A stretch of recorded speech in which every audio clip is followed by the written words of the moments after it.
Hello friends, welcome to my channel. इस video में आज मैं आपके साथ शेयर कर रही हूँ करवा चौथ पूजा में चांद पूजा की थाली की सामग्री। चांद की पूजा के लिए हमें लेनी है एक थाली। आप चाहें तो इस तरह की डेकोरेटिव थाली भी ले सकते हैं या फिर आप सिंपल थाली भी ले सकते हैं। उसके बाद हमें लेना होता है एक करवा। ये करवा पीतल का या फिर मिट्टी का, आप कोई भी ले सकते हैं।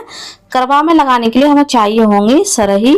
ये सरही हमें 5 या 7 लेनी होती हैं। अब हमें पूजा के लिए लेनी है रोली, और यदि आप चंदन लेना चाहते हैं तो आप चंदन भी थाली में रख सकते हैं, वरना आप रोली से ही तिलक कर लें। जब हम चांद को और पति को तिलक कराएंगे तब हमें कुछ अक्षत भी चाहिए होंगे, तो हमें कुछ अक्षत लेने हैं और ये अक्षत टूटे नहीं होने चाहिए। अब हम पूजा के लिए लेंगे धूप बत्ती। चांद की पूजा के लिए हमें एक घी का दीपक लेना है। ये दीपक आप मिट्टी का या फिर आटे का बना लें, क्योंकि ये दीपक हमें छत पर ही छोड़कर आना होता है। एक माचिस लेनी है दीपक जलाने के लिए। चांद पूजा के लिए हमें कुछ सफेद फूल लेने हैं।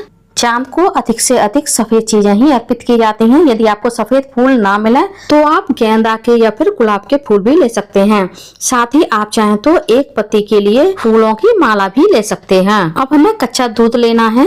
जब हम चांद को अर्घ देंगे तो उस जल में हमें कच्चा दूध मिलाना है। जैसा कि मैंने बताया कि चांद को सफेद चीजें अधिक से अधिक अर्पित की जाती हैं। अब हम एक दीपक और लेंगे पति की पूजा के लिए।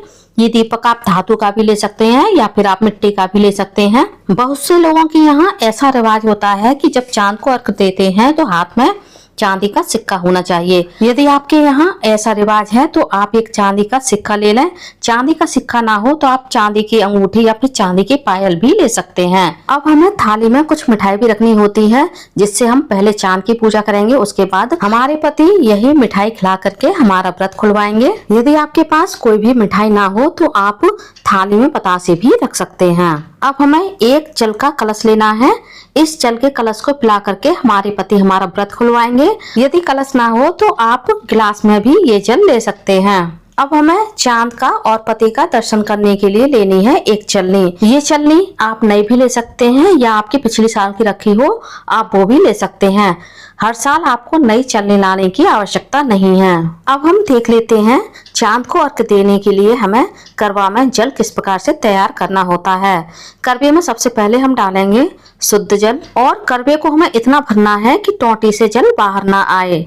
अब हम इस जल में जो हमने कच्चा दूध लिया है वो मिक्स कर देंगे। इसके बाद हम करवे में थोड़े से अक्षत और थोड़ी सी रोली भी डाल देंगे, और जल को मीठा करने के लिए एक बतासा डाल देंगे। आप बतासे की जगह चीनी, गुड़ या फिर मिश्री भी डाल सकते हैं। इस तरह से चांद को अर्घ देने के लिए जल तैयार किया जाता है। अब हमने जो सरई ली थी उन सभी सरई में हमें थोड़ी थोड़ी कॉटन लगानी है, और उन सरई को हम करवे की टोंटी में इस तरह से लगा देंगे। चांद को अर्घ देने के लिए हमारा करवा पूरी तरह से तैयार है। आई होप वीडियो आप लोगों को पसंद आया होगा। वीडियो कैसा लगा कमेंट्स में जरूर बताइएगा, और यदि आप मेरे चैनल पूनम की आस्था पर पहली बार आए हैं तो प्लीज चैनल को सब्सक्राइब कर लीजिए। वीडियो को ज्यादा से ज्यादा लाइक कीजिए, शेयर कीजिए, साथ ही बेल आइकन को प्रेस कर दीजिए ताकि हमारी आने वाली सारी लेटेस्ट वीडियो की नोटिफिकेशन आप लोगों को टाइम से मिल सके। कॉमेंट्स में करवा माता की जय अवश्य लिखिएगा। धन्यवाद फ्रेंड्स। करवा माता की जय। जय माता दी। राधे राधे।